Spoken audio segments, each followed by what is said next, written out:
ಇಂದಿನ ದಿನ ನಾವು ಮೌರ್ಯ ಸಾಮ್ರಾಜ್ಯದ ಬಗ್ಗೆ ಅಧ್ಯಯನವನ್ನು ಆರಂಭಿಸಿದ್ದೇವೆ. ಅದರ ಭಾಗವಾಗಿ ಮೌರ್ಯ ಸಾಮ್ರಾಜ್ಯದ ಸ್ಥಾಪನೆ ಹಾಗೂ ಚಂದ್ರಗುಪ್ತನ ಸಾಧನೆ ಇವುಗಳ ಬಗ್ಗೆ ಅಧ್ಯಯನ ಮಾಡಿದ್ದೇವೆ. ಇವತ್ತು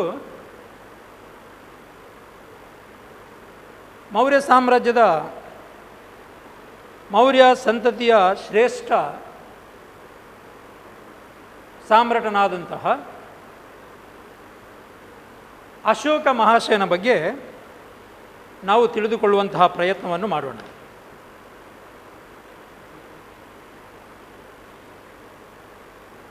ಚಂದ್ರಗುಪ್ತ ಮೌರ್ಯ ತನ್ನ ಕೊನೆ ದಿನಗಳನ್ನು ಶ್ರವಣಬೆಳಗೊಳದಲ್ಲಿ ಕಳೆದ, ಅಲ್ಲೇ ಆತ ಮರಣಿಸಿದ ಎಂಬುದಾಗಿ ನಾವು ಕೇಳಿದ್ದೇವೆ. ಚಂದ್ರಗುಪ್ತನ ಉತ್ತರಾಧಿಕಾರಿಯಾಗಿ ಬಿಂದುಸಾರ ಪಟ್ಟಕ್ಕೆ ಬಂದ. ಕ್ರಿಸ್ತಪೂರ್ವ 300ರಿಂದ 273ರವರೆಗೆ ಆತ ಆಳ್ವಿಕೆಯನ್ನು ನಡೆಸಿದ. ಬಿಂದುಸಾರನ ಕಾಲದ ಬಗ್ಗೆ ಹೆಚ್ಚಿನ ಮಾಹಿತಿ ಲಭ್ಯವಿಲ್ಲ. ಆದರೆ ಆತನ ನಂತರ ಪಟ್ಟಕ್ಕೆ ಬಂದಂತಹ ವ್ಯಕ್ತಿ ಆತನ ಮಗನಾದಂತಹ ಅಶೋಕ. ಕ್ರಿಸ್ತಪೂರ್ವ 273ರಿಂದ 232ರವರೆಗೆ ಆತ ಆಳ್ವಿಕೆಯನ್ನು ಮಾಡಿದ. ಅಶೋಕ ಎಂಬುದಾಗಿ ಹೇಳಿದ ತಕ್ಷಣ ನಮಗೆ ಬಹಳಷ್ಟು ವಿಚಾರಗಳು ನಮ್ಮ ಗಮನಕ್ಕೆ ಬರ್ತವೆ.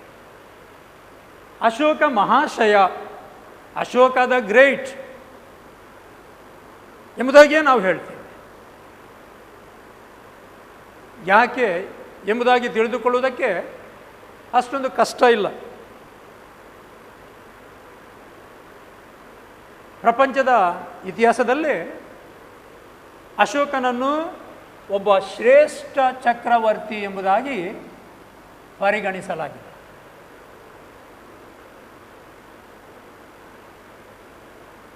ಬಹುಶಃ ಅತಿ ಶ್ರೇಷ್ಠ ಎಂಬುದಾಗಿ ಹೇಳಿದರೂ ಕೂಡ ಉತ್ಪ್ರೇಕ್ಷೆ ಆಗುವುದಿಲ್ಲ.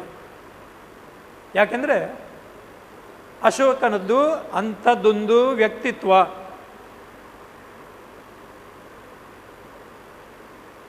ಆತ ಒಂದು ಸ್ಫೂರ್ತಿಯ ಸೆಲೆ ಎಂಬುದಾಗಿ ನಾವು ಹೇಳಬಹುದು, ಮೌಲ್ಯಗಳ ಆಗರ ಎಂಬುದಾಗಿ ಹೇಳಬಹುದು.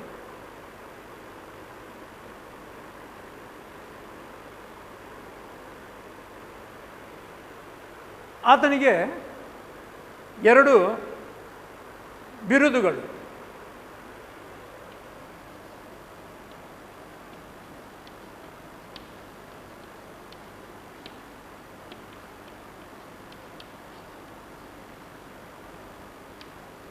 ಆತನ 2 ಬಿರುದುಗಳು ದೇವನಾಂಪ್ರಿಯ ಹಾಗೂ ಪ್ರಿಯದರ್ಶಿ ರಾಜ. ಆತನಿಗಿದ್ದದ್ದು, ಆತನ ಬಗ್ಗೆ ನಾವು ಕೇಳುವ ಬಿರುದುಗಳು 2. ಅವುಗಳು ಬಿರುದುಗಳು ಎಂಬುದಾಗಿ ನಾವು ಹೇಳಲಿಕ್ಕೆ ಆಗ್ತದೋ ಇಲ್ವೋ ಅದು ಕೂಡ ಸಂಶಯ. ಬಹುಶಃ ಈ 2 ಶಬ್ದಗಳನ್ನು ಆತ ತನ್ನ ಹೆಸರು ಎಂಬುದಾಗಿ ಸ್ವೀಕರಿಸಿದಾನೋ ಏನೋ. ದೇವನಾಂಪ್ರಿಯ ಹಾಗೂ ಪ್ರಿಯದರ್ಶಿ ರಾಜ. ಏನೇ ಆಗಲಿ, ಈ 2 ಹೆಸರುಗಳು ಅಥವಾ ಬಿರುದುಗಳು ಆತನ ಶ್ರೇಷ್ಠತೆಯನ್ನು ಎತ್ತಿ ತೋರಿಸ್ತವೆ. ಈಗ ಅಶೋಕನ ಆರಂಭಿಕ ಜೀವನ ಬಗ್ಗೆ ಹೇಳುವುದಾದರೆ, ಬಿಂದುಸಾರನ ನಂತರ ಆತ ಪಟ್ಟಕ್ಕೆ ಬಂದ ಎಂಬುದಾಗಿ ನಾವು ಹೇಳ್ತೇವೆ. ಕ್ರಿಸ್ತ ಪೂರ್ವ 273ರಲ್ಲಿ ಬಿಂದುಸಾರ ಮರಣಿಸಿದ. ಆದರೆ ಅಶೋಕ ಪಟ್ಟಕ್ಕೆ ಬಂದ ವರ್ಷ 273 ಅದು 269. ಈ 3 ವರ್ಷಗಳ ಅವಧಿ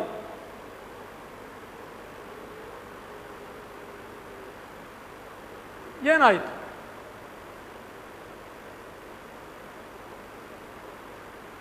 ಈ 3 ವರ್ಷಗಳ ಅವಧಿಯಲ್ಲಿ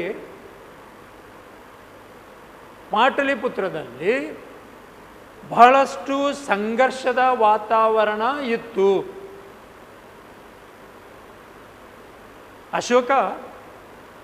ಅಶೋಕನ ಪಟ್ಟಾಭಿಷೇಕ ಸಮಸ್ಯಾತೀತವಾಗಿ ನಡೆಯಲಿಲ್ಲ.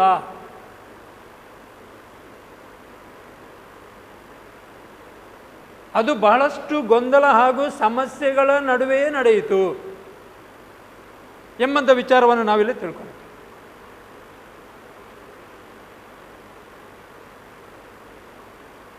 ಮಾಹಿತಿಯ ಪ್ರಕಾರ ಅಶೋಕ ಈ 3 ವರ್ಷಗಳ ಅವಧಿಯನ್ನು ತನ್ನ 99 ಮಂದಿ ಸಹೋದರರನ್ನು ನಿಗ್ರಹಿಸಿ ಅವರನ್ನು ವಧಿಸಿ ಸಿಂಹಾಸನವನ್ನು ಏರುವುದಕ್ಕೆ ತೆಗೆದುಕೊಂಡ.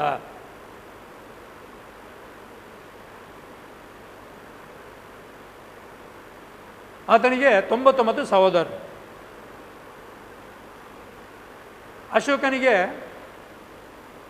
ಸಿಂಹಾಸನ ಏರಬೇಕೆಂಬಂಥ ಒಂದು ಆಸೆ ಇತ್ತು. ಆದರೆ ಆತನ ತಂದೆಗೆ ಅಶೋಕನಿಗೆ ಪಟ್ಟಾಭಿಷೇಕ ಮಾಡುವುದು ಇಷ್ಟ ಇರಲಿಲ್ಲ. ಏನಾದರೂ ಮಾಡಿ ಸಿಂಹಾಸನವನ್ನು ಪಡೆದೇ ತೀರಬೇಕೆಂಬುದಾಗಿ ನಿಶ್ಚಯಿಸಿದ ಆತ ತನ್ನ 99 ಮಂದಿ ಸಹೋದರರನ್ನು ಆತ ಹತ್ಯೆ ಮಾಡಿದ. ಆ ಮೂಲಕ ಆತ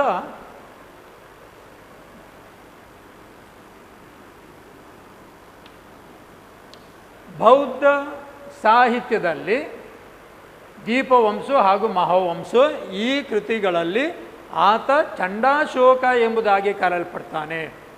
ಯಾಕೆಂದರೆ ಆತ ಚಾಂಡಾಲನ ಒಂದು ಗುಣವನ್ನು ಹೊಂದಿದ್ದ. ಸಿಂಹಾಸನಕ್ಕೆ ಬರಬೇಕಾದ್ರೆ ತನ್ನ 99 ಮಂದಿ ಸಹೋದರರನ್ನು ಆತ ಹತ್ಯೆ ಮಾಡಿದ, ರಕ್ತಪಾತ ಮಾಡಿದ.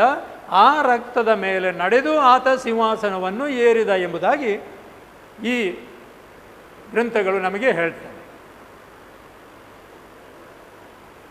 ಅಶೋಕ ಸಿಂಹಾಸನಕ್ಕೆ ಬಂದ. ಮಹತ್ವಾಕಾಂಕ್ಷಿಯಾದಂಥ ಅಶೋಕ ತನ್ನ ಸಾಮ್ರಾಜ್ಯ ವಿಸ್ತರಣೆ ಮಾಡಬೇಕೆಂಬುದಾಗಿ ನಿರ್ಧರಿಸಿ ವಿಶಾಲವಾದಂಥ ಸಾಮ್ರಾಜ್ಯವನ್ನು ಆತ ಪಡೆದಿದ್ದ. ಆದರೂ ಏನು ಆತನ ಮಹತ್ವಾಕಾಂಕ್ಷೆಗೆ ಮಿತಿ ಇರಲಿಲ್ಲ. ಆತ ವಿಸ್ತೀರ್ಣವಾದಿಯಾಗಿದ್ದ. ಸಾಮ್ರಾಜ್ಯ ವಿಸ್ತೀರ್ಣ ಮಾಡುವುದು ಹಾಗೂ ಅಪಾರವಾದಂತಹ ಸಂಪತ್ತನ್ನು ಪಡೆದುಕೊಳ್ಳುವುದು ಆತನ ಇಚ್ಛೆಯಾಗಿತ್ತು. ಅದಕ್ಕೆ ಬೇಕಾಗಿ ಆತ ತನ್ನ ವಿಸ್ತರಣಾವಾದಿ ನೀತಿಯನ್ನು ಬಹಳ ಬೇಗನೆ ಆರಂಭಿಸ್ತಾನೆ. ಈ ಒಂದು ಹಂತದಲ್ಲಿ ಆತನಿಗೆ ಕಂಡು ಬಂದಂತಹ ರಾಜ್ಯ ಅಂದರೆ ಒರಿಸ್ಸಾದ ಕರಾವಳಿ ತೀರದಲ್ಲಿರುವಂತಹ ಕಳಿಂಗ ರಾಜ್ಯ. ಕಳಿಂಗ ರಾಜ್ಯ ಒಂದು ಸಣ್ಣ ರಾಜ್ಯ. ಅಲ್ಲಿಯ ಜನರು ಬಹಳಷ್ಟು ಸ್ವಾಭಿಮಾನಿಗಳು. ಚಂದ್ರಗುಪ್ತನ ಕಾಲದಿಂದಲೂ ಬಿಂದುಸಾರನ ಕಾಲದಲ್ಲೂ ಈ ಒಂದು ರಾಜ್ಯವನ್ನು ಮೌರ್ಯ ಸಾಮ್ರಾಜ್ಯದಲ್ಲಿ ವಿಲೀನಗೊಳಿಸಬೇಕು ಎಂಬುದಾಗಿ ಬಹಳವಾದಂತಹ ಒಂದು ಇಚ್ಛೆ ಇಬ್ಬರಲ್ಲೂ ಇದ್ದರೂ ಅದು ಸಾಕಾರಗೊಳ್ಳಿಲ್ಲ. ಅಶೋಕ ಈಗ ಈ ಒಂದು ಕಳಿಂಗ ರಾಜ್ಯವನ್ನು ವಶಪಡಿಸಿಕೊಳ್ಳಬೇಕು. ಅಲ್ಲಿಯ ಅಗಾಧವಾದಂಥ ಸಂಪತ್ತು, ಯಾಕೆಂದರೆ ಕಳಿಂಗ ರಾಜ್ಯಕ್ಕೆ ಸೌತ್ ಈಸ್ಟ್ ಏಷ್ಯಾ ಅಥವಾ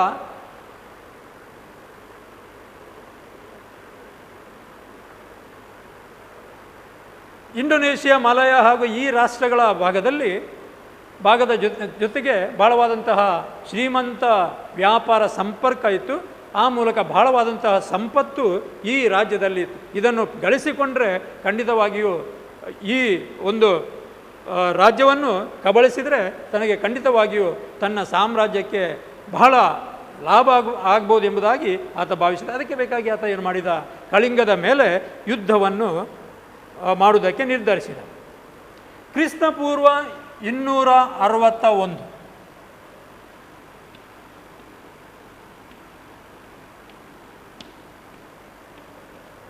ಕ್ರಿಸ್ತಪೂರ್ವ 261ರಲ್ಲಿ ಆತ ಕಳಿಂಗದ ಮೇಲೆ ದಾಳಿ ಮಾಡಿದ. ಕಳಿಂಗ ಯುದ್ಧ ಹಾಗೂ ಆ ಯುದ್ಧದ ಪರಿಣಾಮ ಇದರ ಬಗ್ಗೆ ಆತನೇ ಹೊರಡಿಸಿದಂತಹ 13ನೇ ಶಿಲಾಶಾಸನ 13ನೇ ಶಿಲಾಶಾಸನ ನಮಗೆ ಮಾಹಿತಿಯನ್ನು ಕೊಡ್ತದೆ. ಕಳಿಂಗ ಯುದ್ಧ ಹೇಗೆ ಆಯಿತು, ಆ ಯುದ್ಧದಲ್ಲಿ ಆದಂತಹ ಹಾನಿ ಎಷ್ಟು, ಆ ಯುದ್ಧದ ನಂತರ ಅಶೋಕನ ವೈಯಕ್ತಿಕ ಜೀವನದಲ್ಲಿ ಆದಂತಹ ಬದಲಾವಣೆ ಏನು, ಆತನ ವಿದೇಶಾಂಗ ನೀತಿಯಲ್ಲಿ ಆದಂಥ ಬದಲಾವಣೆ ಏನು ಎಂಬಿತ್ಯಾದಿ ಎಲ್ಲ ವಿಚಾರಗಳನ್ನು ನಾವು ಈ ಒಂದು ಅಶೋಕನು ಹೊರಡಿಸಿದಂತಹ 13ನೇ ಶಿಲಾಶಾಸನದ ಮೂಲಕ ನಾವು ತಿಳಿಯಬಹುದು. ಘೋರವಾದಂತಹ ಯುದ್ಧ ಆರಂಭ ಆಯಿತು. ಸ್ವಾಭಿಮಾನಿಗಳಾದಂತಹ ಧೈರ್ಯಶಾಲಿಗಳಾದಂತಹ ಕಳಿಂಗದ ಜನತೆ ವೀರಾವೇಶದಿಂದ ಹೋರಾಡಿತು. ವಿಜಯಲಕ್ಷ್ಮಿ ಯಾರನ್ನು ಒಲಿಯುವುದು ಎಂಬುದಾಗಿ ನಿರ್ಧಾರ ಆಗುವುದಕ್ಕೆ ಅವಕಾಶನೇ ಬರಲಿಲ್ಲ. ಅನೇಕ ದಿನಗಳವರೆಗೆ ನಡೆದಂತಹ ಯುದ್ಧ ಕೊನೆಗೆ ಅಶೋಕನಿಗೆ ಜಯವನ್ನು ಒದಗಿಸಿಕೊಟ್ಟಿತು. ಅಶೋಕ ಯುದ್ಧದ ಈ ಒಂದು ಸಂದರ್ಭದಲ್ಲಿ ಬಹಳವಾದಂತಹ ಒಂದು ಯಶಸ್ಸನ್ನು ಆತ ಸಾಧಿಸಿದರೂ ಯುದ್ಧರಂಗದ ನಡುವೆ ಆತ ನಿಂತು ತನ್ನ ದೃಷ್ಟಿಯನ್ನು ಎಲ್ಲ ಕಡೆ ಹಾಯಿಸ್ತಾನೆ. ಎಷ್ಟು ದೂರದವರೆಗೆ ತನ್ನ ದೃಷ್ಟಿ ಹೋಗ್ತದೆ ಅಲ್ಲಿಯವರೆಗೆ ತನ್ನ ಕಣ್ಣೆದುರಿಗೆ ಸುಳಿದಂತಹ ಒಂದು ದೃಶ್ಯ ಆತನ ಮನಸ್ಸನ್ನು ಕರಗಿಸಿ ಆತ ಆ ದೃಶ್ಯವನ್ನು ಕಂಡು ಮನನೊಂದ.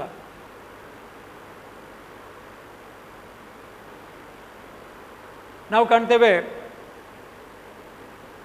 ಆ ಒಂದು ಸಂದರ್ಭದಲ್ಲಿ ಆತನಿಗೆ ಏನು ಮಾಡುವುದೆಂಬುದಾಗಿ ಗೊತ್ತಾಗಲಿಲ್ಲ.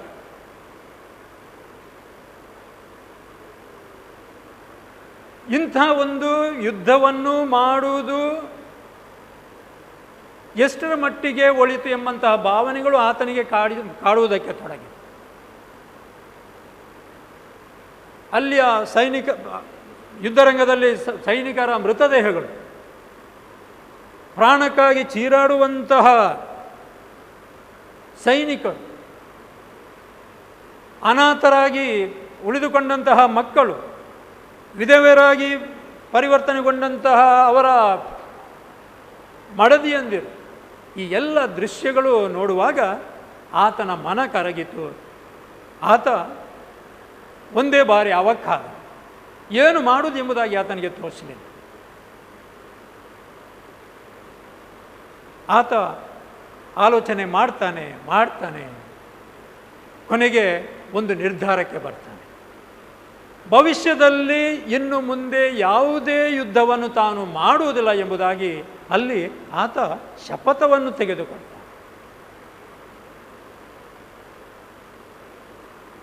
ಇಂಥ ಒಂದು ಕ್ಲಿಷ್ಟಕರ ಪರಿಸ್ಥಿತಿಯಲ್ಲಿ ಆತ ಗೌತಮ ಬುದ್ಧನ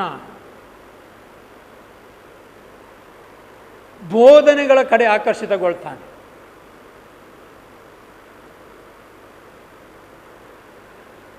ಕಳಿಂಗ ಯುದ್ಧ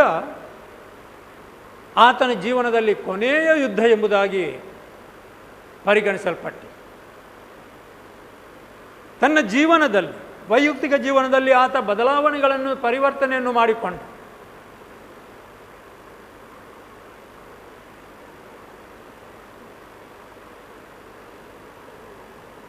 ದಿಗ್ವಿಜಯಗಳನ್ನು ಆತ ಬದಿಗಿಟ್ಟು ಧರ್ಮ ವಿಜಯವನ್ನು ಕೈಗೊಂಡ. ಮನುಷ್ಯರ ಹೃದಯಗಳನ್ನು ಗೆಲ್ಲುವಂಥ ಒಂದು ಪ್ರಯತ್ನವನ್ನು ಆತ ಮಾಡತೊಡಗಿದ.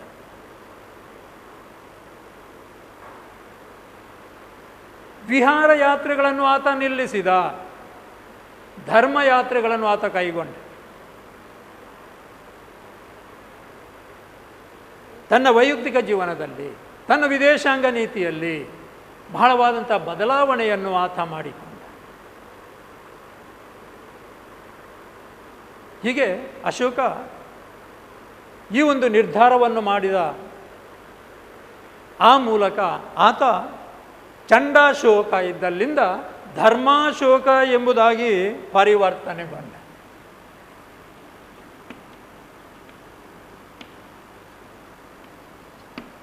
ಚಂಡಾಶೋಕದಿಂದ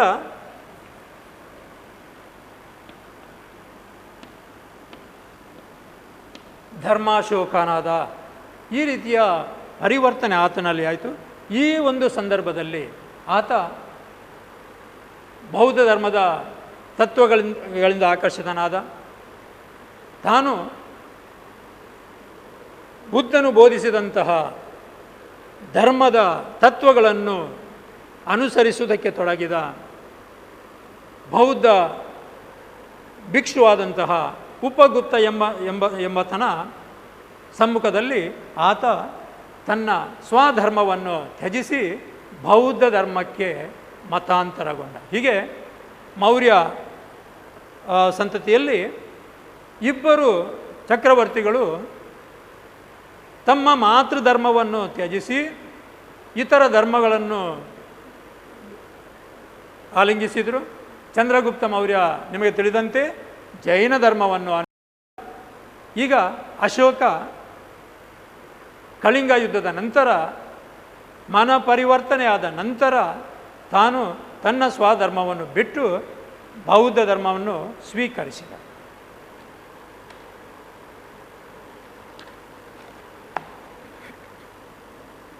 ಅಶೋಕನ ಸಾಮ್ರಾಜ್ಯದ ವಿಸ್ತೀರ್ಣತೆ ಬಗ್ಗೆ ಹೇಳುವುದಾದರೆ, ಅಶೋಕ ಕಳಿಂಗ ಯುದ್ಧದ ನಂತರ ಹೆಚ್ಚು ಯುದ್ಧ ಮಾಡಲಿಲ್ಲ, ಬಹುಶಃ ಮಾಡಲೇ ಇಲ್ಲ ಎಂಬುದಾಗಿ ನಾವು ತಿಳ್ಕೊಳ್ಬಹುದು.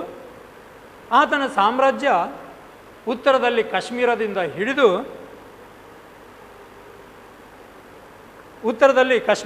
ಕಾಶ್ಮೀರ ಹಾಗೂ ಅಫ್ಘಾನಿಸ್ತಾನ್ ಇದನ್ನು ಒಳಗೊಂಡಂತೆ ದಕ್ಷಿಣದಲ್ಲಿ ಸುವರ್ಣಗಿರಿ, ಕರ್ನಾಟಕದ ಸುವರ್ಣಗಿರಿ ಅಥವಾ ಮಧ್ಯ ಕರ್ನಾಟಕದ ಭಾಗದವರೆಗೆ, ಪೂರ್ವದಲ್ಲಿ ಬಂಗಾಳದಿಂದ ಹಿಡಿದು ಪಶ್ಚಿಮದಲ್ಲಿ ಸಿಂಧ್ ಹಾಗೂ ಬಲೂಚಿಸ್ತಾನ್ ಈ ಪ್ರದೇಶಗಳವರೆಗೆ ಹಬ್ಬಿತ್ತು ಎಂಬುದಾಗಿ ನಾವು ತಿಳಿದುಕೊಳ್ಳೋದು.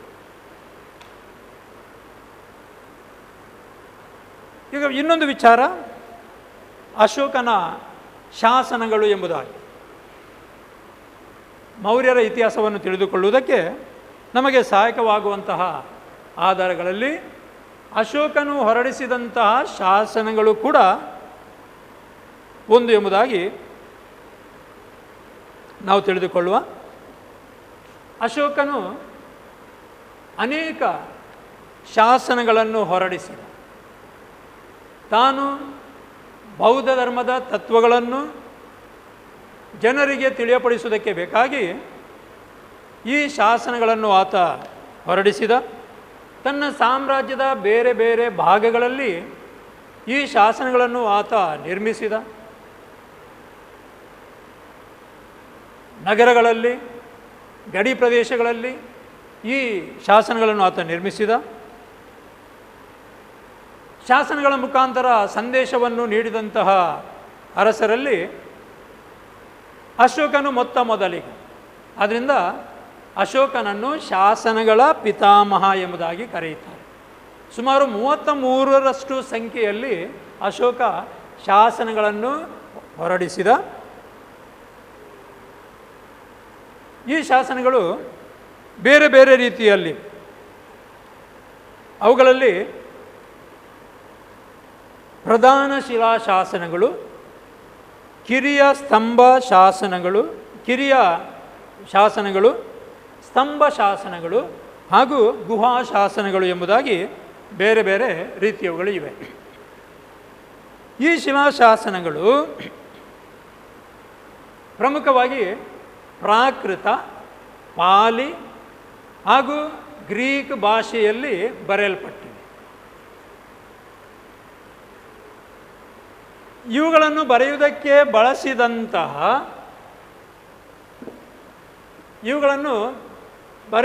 ಬಳಸಿದಂತಹ ಲಿಪಿ ಬ್ರಾಹ್ಮಿ ಲಿಪಿ ಹಾಗೂ ಖರೋಷ್ಠಿ ಲಿಪಿ. ಅಶೋಕನ ಶಾಸನಗಳನ್ನು ಬರೆಯುವುದಕ್ಕೆ ಪ್ರಯೋಗಿಸಿದಂಥ ಲಿಪಿ ಬ್ರಾಹ್ಮಿ ಲಿಪಿ ಹಾಗೂ ಖರೋಷ್ಠಿ ಲಿಪಿ ಎಂಬುದಾಗಿ. ಖರೋಷ್ಠಿ ಎಂಬ ಲಿಪಿ ಮುಖ್ಯವಾಗಿ ಗಾಂಧಾರ ಪ್ರದೇಶದಲ್ಲಿ ಬಳಸಲ್ಪಟ್ಟಿದೆ. ಇತ್ತೀಚಿನ ಟಿಲ್ ರೀಸೆಂಟ್ 19ನೇ ಶತಮಾನದವರೆಗೆ ಈ ಬ್ರಾಹ್ಮಿ ಲಿಪಿಯನ್ನು ಅರ್ಥೈಸಿಕೊಳ್ಳುವುದಕ್ಕೆ ಯಾರಿಂದಲೂ ಸಾಧ್ಯ ಆಗಲಿಲ್ಲ. ಆದರೆ 1831ರಲ್ಲಿ ಇಂಗ್ಲೆಂಡಿನ ಸಂಶೋಧಕನಾದಂತಹ ಜೇಮ್ಸ್ ಪ್ರಿನ್ಸೆಪ್ ಎಂಬಾತ ಇದನ್ನು ಯಶಸ್ವಿಯಾಗಿ ಅಧ್ಯಯನ ಮಾಡಿ ಅರ್ಥೈಸಿ ಮೌರ್ಯರ ಬಗ್ಗೆ, ಪ್ರಮುಖವಾಗಿ ಅಶೋಕನ ಬಗ್ಗೆ ಬಹಳ ಉಪಯುಕ್ತವಾದಂತಹ ಮಾಹಿತಿಯನ್ನು ಮೊತ್ತ ಮೊದಲಿಗೆ ಬಹಿರಂಗಪಡಿಸುವ ಮೂಲಕ ಅಶೋಕ ಎಂಬ ಚಕ್ರವರ್ತಿ ಭಾರತದ ಇತಿಹಾಸದಲ್ಲಿ ಆಳ್ವಿಕೆಯನ್ನು ಮಾಡಿದ್ದ ಆತ ಒಬ್ಬ ಶ್ರೇಷ್ಠ ಸಾಮ್ರಾಟ ಎಂಬಂತಹ ಒಂದು ಮಾಹಿತಿ ಪ್ರಪಂಚಕ್ಕೆ ತಿಳಿಯುವುದಕ್ಕೆ ಸಾಧ್ಯ ಆಯಿತು.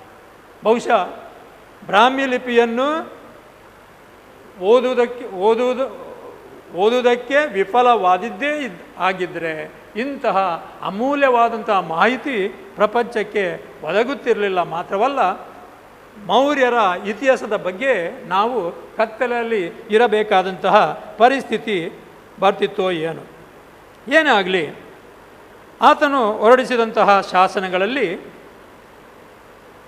ಅನೇಕ ಶಾಸನಗಳು ಕರ್ನಾಟಕದಲ್ಲಿ ಪತ್ತೆಯಾಗಿವೆ ಎಂಬುದನ್ನು ಹೇಳುವಾಗ ಅಶೋಕನ ಸಾಮ್ರಾಜ್ಯ ಕರ್ನಾಟಕವನ್ನು ಕೂಡ ಒಳಗೊಂಡಿದ್ದು ಎಂಬಂಥ ಅಂಶವನ್ನು ನಾವು ತಿಳಿದುಕೊಳ್ಬೇಕಾಗ್ತದೆ. ಕರ್ನಾಟಕದಲ್ಲಿ ಅಶೋಕನ ಶಾಸನಗಳು ಅನೇಕ ಸ್ಥಳಗಳಲ್ಲಿ ದೊರೆತಿವೆ. ಅವುಗಳಲ್ಲಿ ಎಲ್ಲೆಲ್ಲ ಈ ಶಾಸನಗಳು ದೊರಕಿವೆ ಎಂಬಂಥ ವಿಚಾರ. ರಾಯಚೂರು ಜಿಲ್ಲೆಯ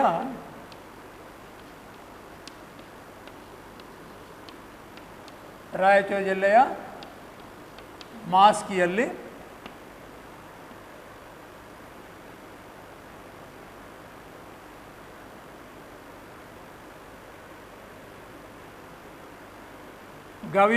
ಗವಿಮಠ,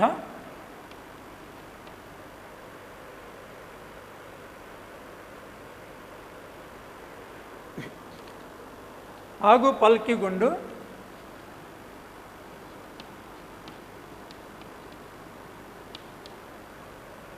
ಇದು ಕೊಪ್ಪಳ ಜಿಲ್ಲೆಯಲ್ಲಿ.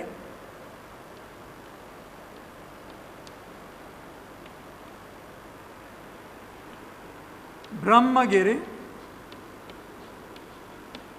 ಸಿದ್ದಾಪುರ ಹಾಗೂ ಜತಿಂಗ ರಾಮೇಶ್ವರ, ಚಿತ್ರದುರ್ಗ ಜಿಲ್ಲೆ,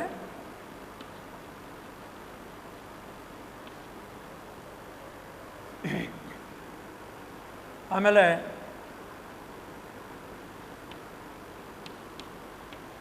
ನಿಟ್ಟೂರು ಹಾಗೂ ಉದಯಗೊಳ್ಳ ಬಳ್ಳಾರಿ ಜಿಲ್ಲೆಯಲ್ಲಿ, ಆಮೇಲೆ ಸನ್ನತಿ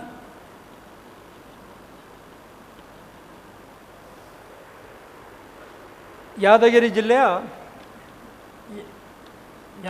ಜಿಲ್ಲೆಯ ಸನ್ನತಿ ಎಂಬಿತ್ಯಾದಿ ಸ್ಥಳಗಳಲ್ಲಿ ಅಶೋಕನ ಶಿಲಾಶಾಸನಗಳು ದೊರಕಿವೆ. ಈ ಶಿಲಾಶಾಸನಗಳಲ್ಲಿ ಅಶೋಕನನ್ನು ಈ ಶಿಲಾಶಾಸನಗಳಲ್ಲಿ ಈ ಎರಡು ಹೆಸರುಗಳನ್ನು ನಾವು ಕಾಣ್ತೇವೆ.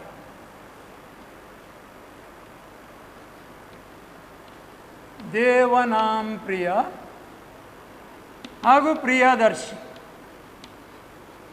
ದೇವನಾಂ ಪ್ರಿಯ ಹಾಗೂ ಪ್ರಿಯದರ್ಶಿ ಈ ಎರಡು ಹೆಸರುಗಳನ್ನು ನಾವಿಲ್ಲಿ ಕಾಣ್ತೇವೆ. ಈ ಎಲ್ಲ ಶಾಸನಗಳಲ್ಲಿ ಈ ಎರಡು ಹೆಸರುಗಳನ್ನು ನಾವು ಕಾಣ್ತೇವೆ. ಇದು ಏನು ಇತಿಹಾಸಕಾರರಿಗೆ, ಸಂಶೋಧಕರಿಗೆ ಒಂದು ರೀತಿಯ ಸಂಶಯವನ್ನು ಉಂಟು ಮಾಡಿತು. ಯಾರಾಗಿರ್ಬೋದು ಈ ದೇವನಾಂ ಪ್ರಿಯ ಹಾಗೂ ಪ್ರಿಯದರ್ಶಿ ಅಂದರೆ? ಇದು ಯಾರೋ ಆಗಿರ್ಬೋದು ಎಂಬಂಥ ಒಂದು ಪ್ರಶ್ನೆ ಅವರಲ್ಲಿ ಮೂಡಿ ಬಂತು. ಆದರೆ ಮಾಸ್ಕಿಯಲ್ಲಿ ದೊರೆತಂಥ ಆ ಒಂದು ಶಾಸನದಲ್ಲಿ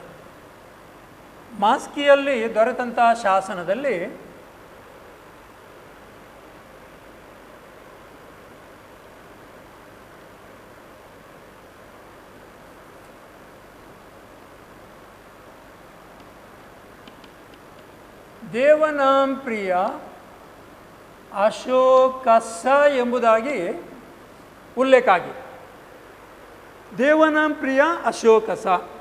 ದೇವನಾಂ ಪ್ರಿಯ ಅಶೋಕಸ ಅಂದರೆ ಬಹುಶಃ ಈ ಶಾಸನವನ್ನು ಹೊರಡಿಸಿದಂಥ ವ್ಯಕ್ತಿ ಅಶೋಕನೇ ಆಗಿರಬೇಕು ಎಂಬಂತಹ ಒಂದು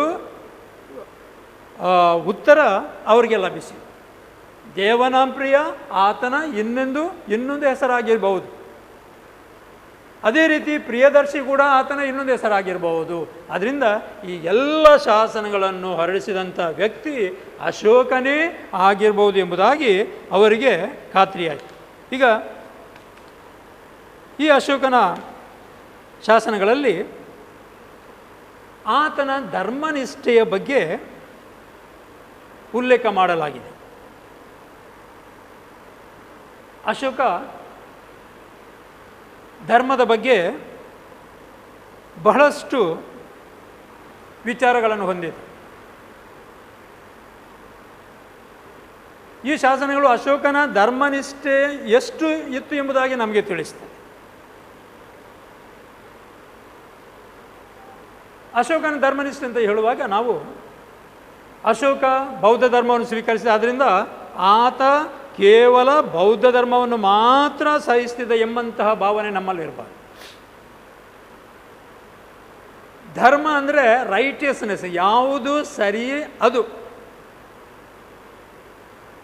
ಯಾವುದು ಒಳ್ಳೆಯದು ಅದು. ಒಳ್ಳೆಯದನ್ನು ಬಿಟ್ಟು ಬೇರೆ ಯಾವುದು ಕೂಡ ಧರ್ಮ ಎಂಬುದಾಗಿ ಪರಿಗಣಿಸಲ್ಪಡುವುದಿಲ್ಲ. ಅಶೋಕನ ಧರ್ಮದ ಬಗ್ಗೆ ಚಿಂತನೆ ಹೇಗಿತ್ತು? ಅಶೋಕ ತಾನು ಬೌದ್ಧ ಧರ್ಮವನ್ನು ಸ್ವೀಕರಿಸಿದರೂ ಕೂಡ ಇತರ ಧರ್ಮಗಳನ್ನು ಆತ ಗೌರವದಿಂದ ಕಾಣ್ತಿದ್ದ. ಯಾವುದೇ ರೀತಿಯಲ್ಲಿ ತನ್ನದಲ್ಲದ ಇತರ ಧರ್ಮಗಳನ್ನು ಆತ ವಿರೋಧಿಸಲಿಲ್ಲ. ತಾನು ಅನುಸರಿಸಿದಂಥ ಧರ್ಮವನ್ನು ಸ್ವೀಕರಿಸಬೇಕು ಎಂಬುದಾಗಿ ಪ್ರಜೆಗಳ ಮೇಲೆ ಒತ್ತಡವನ್ನು ಹೇರಲಿಲ್ಲ. ಪ್ರತಿಯೊಬ್ಬನಿಗೆ ಕೂಡ ಯಾವುದೇ ಧರ್ಮ ಅನುಸರಿಸುವಂತಹ ಪಾಲಿಸುವಂತಹ ಒಂದು ಮುಕ್ತ ಅವಕಾಶವನ್ನು ಆತ ನೀಡಿದ. ಆತ ಪರಧರ್ಮ ಸಹಿಷ್ಣುವಾಗಿದ್ದ. ಅದಕ್ಕೆ ಬೇಕಾಗಿ ಆತ ಹೇಳ್ತಾನೆ, ಯಾವನೊಬ್ಬ ತನ್ನ ಧರ್ಮದ ಮೇಲಿನ ಅತಿಯಾದ ಪ್ರೀತಿಯಿಂದ ಇತರರ ಧರ್ಮವನ್ನು ಹೀಯಾಳಿಸ್ತಾನೆ, ಅವಮಾನಿಸ್ತಾನೆ, ಆತನು ತನ್ನದೇ ಧರ್ಮವನ್ನು, ಅಂಥ ವ್ಯಕ್ತಿ ತನ್ನದೇ ಧರ್ಮವನ್ನು ಹೀಯಾಳಿಸ್ತಾನೆ, ಅವಮಾನಿಸ್ತಾನೆ ಎಂಬುದಾಗಿ ಹೇಳ್ತಾನೆ. ಅಂದರೆ ಎಲ್ಲ ಧರ್ಮಗಳು ಪರಸ್ಪರ ಸಮಾನ ಎಂಬುದಾಗಿ ಆತನ ಭಾವನೆಯಾಗಿದೆ. Live and let live. ನಾನು ಬದುಕಬೇಕು, ಇನ್ನಿತರನ್ನು ಕೂಡ ಬದುಕಲು ಬಿಡಬೇಕು.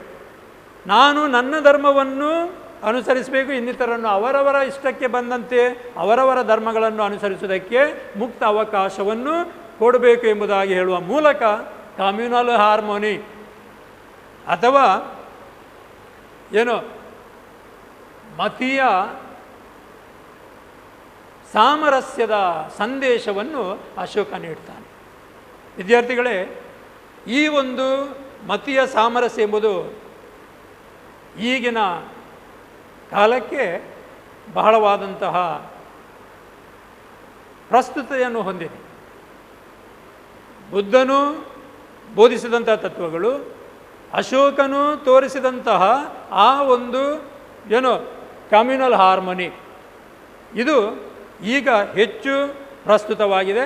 ಅದರಿಂದ ನಾವು ಈ ವಿಚಾರಗಳನ್ನು ಗಮನದಲ್ಲಿ ಇಟ್ಟುಕೊಳ್ಳಬೇಕು, ಅದನ್ನು ನಮ್ಮ ಜೀವನದಲ್ಲಿ ಅಳವಡಿಸಿಕೊಳ್ಬೇಕೆಂಬಂತಹ ಸಂದೇಶವನ್ನು ಅಶೋಕ ನೀಡ್ತಾನೆ. ಈ ಶಾಸನಗಳಲ್ಲಿ ಅಶೋಕ ತನ್ನ ಪ್ರಜೆಗಳಿಗೆ ಒಂದು ನೀತಿ ಸಂಹಿತೆಯನ್ನು ಕೊಡ್ತಾನೆ. ಅದರ ಪ್ರಕಾರ ಈ ನೀತಿ ಸಂಹಿತೆ ಭಾಳ ಸರಳವಾದಂಥ ನೀತಿ ಸಂಹಿತೆ, ಇದೇನು ದೊಡ್ಡ ವಿಚಾರ ಅಲ್ಲ, ಅನುಸರಿಸುವುದಕ್ಕೆ ಕಷ್ಟವಾದಂತಹ ಅಸಾಧ್ಯವಾದಂಥ ವಿಚಾರಗಳು ಏನೂ ಅಲ್ಲ. ಅದು ನಮ್ಮ ದೈನಂದಿನ ಜೀವನಕ್ಕೆ ನಾವು ಅನುಸರಿಸಬೇಕಾದಂತಹ ಸಾಮಾನ್ಯ ಆರ್ಡಿನರಿ ವಿಚಾರಗಳು. ಆತ ಏನು ಹೇಳ್ತಾನೆ? ಮಕ್ಕಳು ತಮ್ಮ ತಂದೆ ತಾಯಿಗಳಿಗೆ ವಿಧೇಯರಾಗಿರಬೇಕು, ಗುರುಗಳಿಗೆ ಗೌರವವನ್ನು ತೋರಿಸಬೇಕು. Very simple. ಹಿರಿಯರಿಗೆ, ಗುರುಗಳಿಗೆ ನಾವು ಗೌರವವನ್ನು ತೋರಿಸಬೇಕು, ನಾವು ವಿಧೇಯರಾಗಿರಬೇಕು ಎಂಬಂಥ ಸಂದೇಶ. ಎರಡನೇದು ಸತ್ಯವನ್ನೇ ನುಡಿಯುವುದು. ಸತ್ಯವನ್ನು ನುಡಿದಾಗ ನಮಗೆ ಆತ್ಮತೃಪ್ತಿ ಲಭಿಸ್ತದೆ. ಯಾವಾಗಲೂ ನಾವು ಸತ್ಯವನ್ನೇ ನುಡಿಯಬೇಕು. ನಾವು ಏನು ನ್ಯಾಯಾಲಯದಲ್ಲಿ ನೋಡ್ಬೋದು, ಪ್ರತಿಯೊಬ್ಬ ವ್ಯಕ್ತಿ ಕೂಡ ಅಲ್ಲಿ ವಿಚಾರಣೆ ನಡೆಯುವುದಕ್ಕೆ ಮೊದಲು ಏನು ಒಂದು ಶಪಥವನ್ನು ಸ್ವೀಕರಿಸ್ತಾನೆ. ನಾನು ಸತ್ಯವನ್ನೇ ನುಡಿಯುತ್ತೇನೆ, ಸತ್ಯ ಅಲ್ಲದಂಥ ಯಾವುದೇ ವಿಚಾರವನ್ನು ನಾನು ಹೇಳುವುದಿಲ್ಲ ಎಂಬುದಾಗಿ ಹೇಳುವ ಮೂಲಕ ಸತ್ಯವನ್ನು ನುಡಿಯುವುದು ಒಂದು ಉತ್ತಮವಾದಂತಹ ಗುಣ, ಅದೊಂದು ಮೌಲ್ಯ ಎಂಬುದಾಗಿ ನಾವು ತಿಳಿದುಕೊಳ್ತೇವೆ. ಅದೇ ರೀತಿ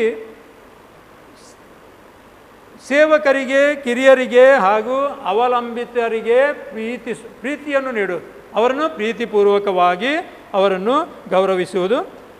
ಮಾನವರಿಗೆ ಹಾಗೂ ಪ್ರಾಣಿಗಳಿಗೆ ಹಿಂಸೆಯನ್ನು ನೀಡಬಾರ್ದು ಎಂಬುದಾಗಿ ಆತ ಹೇಳ್ತಾನೆ. ಕೇವಲ ಮನುಷ್ಯರಿಗೆ ಮಾತ್ರ ಅಲ್ಲ, ಪ್ರಾಣಿಗಳಿಗೆ ಕೂಡ, ಪ್ರಾಣಿಗಳ ಮೇಲೆ ಕೂಡ ಹಿಂಸೆಯನ್ನು ಮಾಡಬಾರ್ದು ಎಂಬುದಾಗಿ ಆತ ಕರೆ ಕೊಡ್ತಾನೆ. ಕೋಪ, ಕ್ರೌರ್ಯ ಹಾಗೂ ದುಂದು ವೆಚ್ಚವನ್ನು ನಿಗ್ರಹಿಸುವುದು. ಸೊ ಕೋಪ ಹಾಗೂ ಏನು ಈ ಕ್ರೌರ್ಯ, ಕ್ರೂರತನ ಹಾಗೂ ದುಂದು ವೆಚ್ಚ, ಅತಿಯಾಗಿ ಖರ್ಚು ಮಾಡುವುದು, ಇತಿಮಿತಿಯ ಹೊರಗೆ ಖರ್ಚು ಮಾಡುವುದು, ಇವುಗಳನ್ನು ಆತ ಮಾಡಬಾರ್ದು ಎಂಬುದಾಗಿ ಆತ ಒಂದು ಸಂದೇಶವನ್ನು ಕೊಡ್ತಾನೆ. ಸೊ ಇದು ಆತನ ಶಾಸನಗಳಲ್ಲಿ ಜನರಿಗೆ ಆತನು ತಿಳಿಯಪಡಿಸಿದಂತಹ ಮೌಲ್ಯಗಳು. ಈಗ ಅಶೋಕ ಬೌದ್ಧ ಧರ್ಮಕ್ಕೆ ಮತಾಂತರಗೊಂಡ ಅಶೋಕ ಬೌದ್ಧ ಧರ್ಮದ ಸಂದೇಶ ತತ್ವಗಳನ್ನು ಪ್ರಚಾರ ಮಾಡುವುದಕ್ಕೆ ಕೆಲವು ಕಾರ್ಯಕ್ರಮಗಳನ್ನು ಹಾಕಿಕೊಂಡ.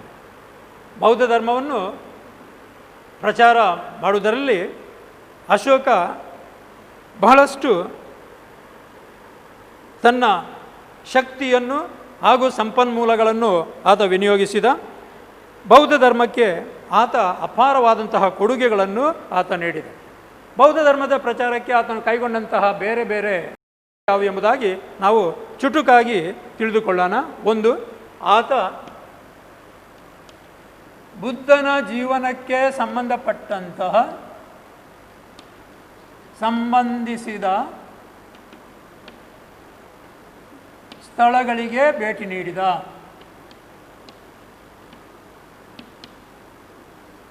ಬುದ್ಧನ ಜೀವನಕ್ಕೆ ಸಂಬಂಧಪಟ್ಟ ಸ್ಥಳಗಳು ಯಾವುದೆಲ್ಲ? ಆತನು ಹುಟ್ಟಿದಂತಹ ಸ್ಥಳ ಕಪಿಲವಸ್ತು, ಆಮೇಲೆ ಆತನು ಜ್ಞಾನೋದಯವನ್ನು ಪಡೆದಂತಹ ಸ್ಥಳ ಬೋಧಗಯ, ಆಮೇಲೆ ಆತನು ಪ್ರಪ್ರಥಮ ಉಪನ್ಯಾಸವನ್ನು ನೀಡಿದಂತಹ ಸ್ಥಳ ಬೋಧ್ಗಯ ಸಾರನಾಥ್. ಆಮೇಲೆ ಆತನು ಮರಣಿಸಿದಂಥ ಸ್ಥಳ ಕುಶಿನಗರ್. ಈ ಸ್ಥಳಗಳಿಗೆ ಆತ ಭೇಟಿ ನೀಡಿದ. ಮಾತ್ರವಲ್ಲ, ಅಲ್ಲಿ ಧಾರ್ಮಿಕ ಪ್ರವಚನಗಳನ್ನು ಅಥವಾ ಧಾರ್ಮಿಕ ಚರ್ಚೆಗಳನ್ನು ಆತ ಏರ್ಪಡಿಸಿದ. ಎರಡನೇದ್ದು,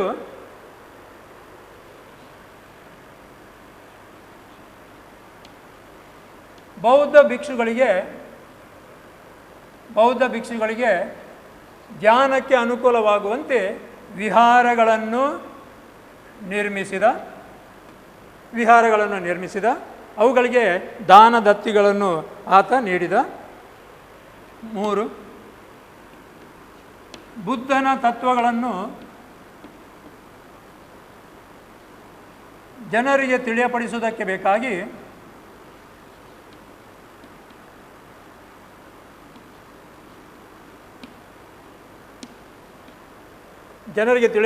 ಬೇಕಾಗಿ ಆತ ಶಾಸನಗಳನ್ನು ರಚಿಸಿದ. ಬಂಡೆಗಳಲ್ಲಿ, ಅದೇ ರೀತಿ ಸ್ತಂಭಗಳಲ್ಲಿ ಹಾಗೂ ಗುಹೆಗಳ ಗೋಡೆಯ ಮೇಲೆ ಆತನ ಬೋಧನೆಗಳನ್ನು ಆತ ಕೆತ್ತಿಸಿದ.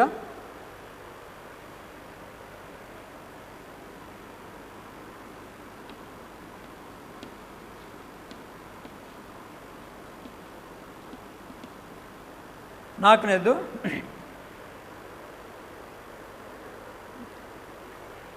ವಿಶೇಷ ಅಧಿಕಾರಿಗಳು, ಧರ್ಮ ಮಹಾಮಾತ್ರಗಳು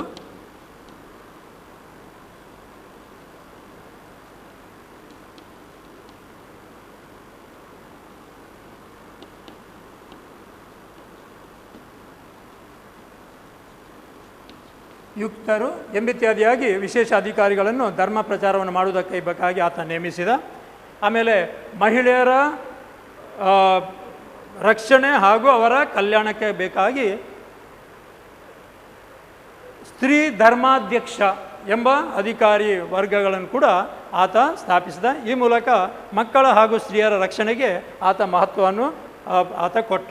ಅದೇ ರೀತಿ ಆತನು ಮಾಡಿದಂತಹ ಇನ್ನೊಂದು ಪ್ರಮುಖ ಕೆಲಸ ಅಂದರೆ, ಮೂರನೇ ಬೌದ್ಧ ಸಮ್ಮೇಳನವನ್ನು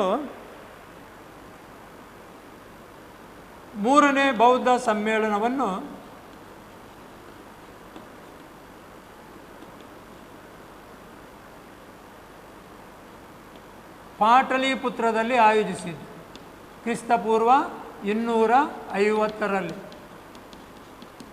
ಪಾಟಲಿಪುತ್ರದಲ್ಲಿ ಆಯೋಜಿಸಿದ್ದು. ಬೌದ್ಧ ಭಿಕ್ಷುಗಳ ನಡುವೆ ಇದ್ದಂತಹ ಗೊಂದಲ ಹಾಗೂ ಅವರ ಭಿನ್ನಾಭಿಪ್ರಾಯಗಳನ್ನು ಶಮನಗೊಳಿಸುವಂಥ ಉದ್ದೇಶದಿಂದ ಆತ ಮೂರನೇ ಬೌದ್ಧ ಸಮ್ಮೇಳನವನ್ನು ಪಾಟಲಿಪುತ್ರದಲ್ಲಿ ಆಯೋಜಿಸಿದ.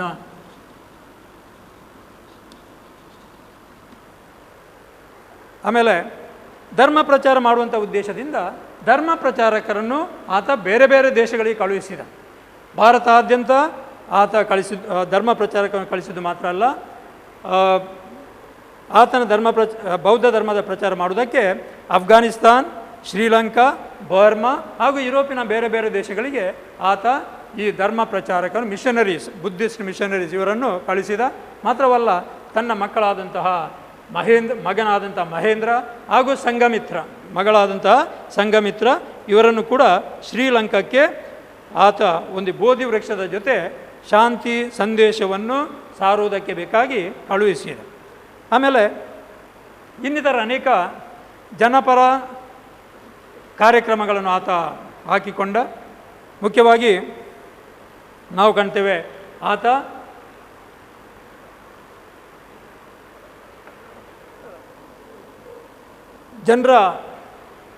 ತನ್ನ ಪ್ರಜೆಗಳು ಸುಖವಾಗಿರಬೇಕು ಎಂಬಂಥ ಉದ್ದೇಶದಿಂದ ಅವರಿಗೆ ಧರ್ಮಛತ್ರಗಳನ್ನು ನಿರ್ಮಿಸಿದ. ಅದೇ ರೀತಿ ರಸ್ತೆಗಳನ್ನು ಮಾಡಿದ, ಸಾಲು ಮರಗಳನ್ನು ನೆಡಿಸಿದ. ಆಮೇಲೆ ಆಸ್ಪತ್ರೆಗಳನ್ನು ನಿರ್ಮಿಸಿದ, ಪ್ರಾಣಿಗಳಿಗೆ ಹಾಗೂ ಮನುಷ್ಯರಿಗೆ ಆಸ್ಪತ್ರೆಗಳನ್ನು ನಿರ್ಮಿಸಿದ, ಬಾವಿಗಳನ್ನು ತೋಡಿಸಿದ. ಹೀಗೆ ಜನಪರ ಕಲ್ಯಾಣ ಕಾರ್ಯಕ್ರಮವನ್ನು ಹಾಕಿಕೊಂಡು ತನ್ನ ಪ್ರಜೆಗಳು ಸುಖವಾಗಿರಬೇಕು ಎಂಬಂತಹ ಒಂದು ಭಾವನೆಯೊಂದಿಗೆ ಆತ ಈ ಎಲ್ಲ ಕೆಲಸಗಳನ್ನು ಮಾಡಿದ.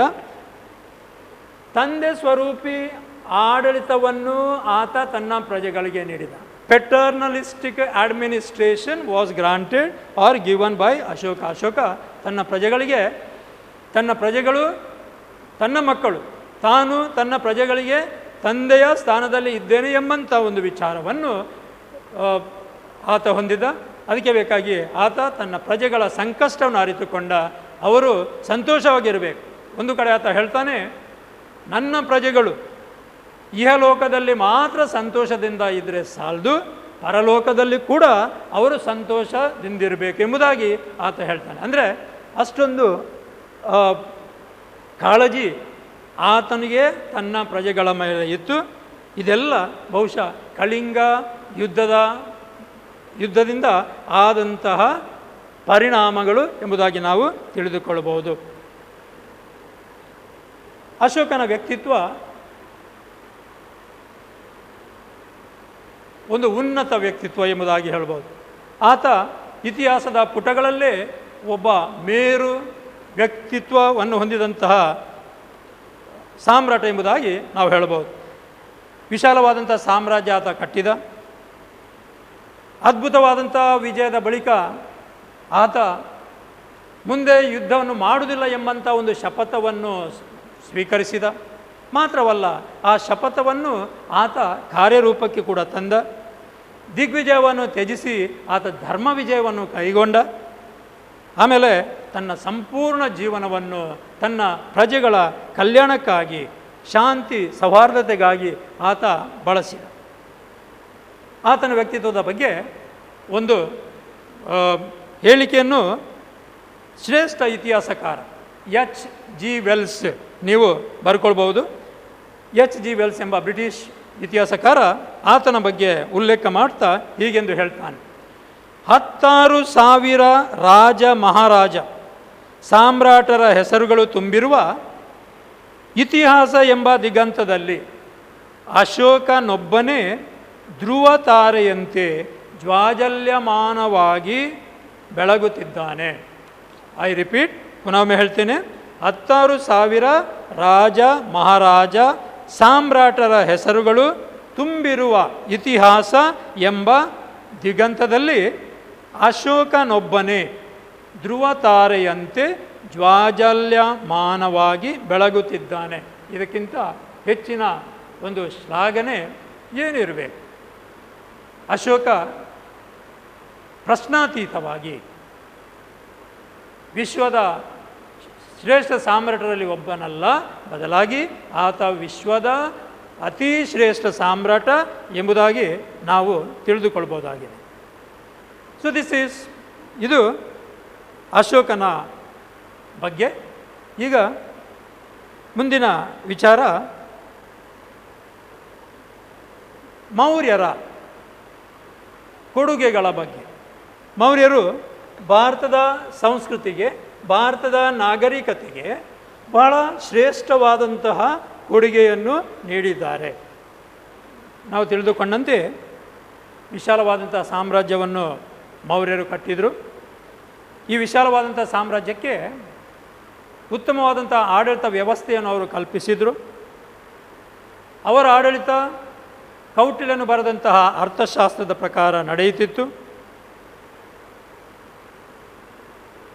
ಅವರ ಆಡಳಿತದ ಬಗ್ಗೆ ಕೆಲವು ವಿಚಾರಗಳನ್ನು ಹೇಳ್ಬೋದಾದರೆ,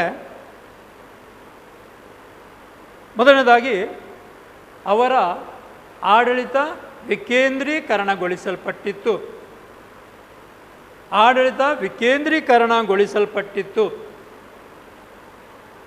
ಕೇಂದ್ರೀಯ ನೆಲೆಯಲ್ಲಿ ಹಾಗೂ ಪ್ರಾಂತೀಯ ನೆಲೆಯಲ್ಲಿ ಆಡಳಿತ ನಡೆಯುತ್ತಿತ್ತು.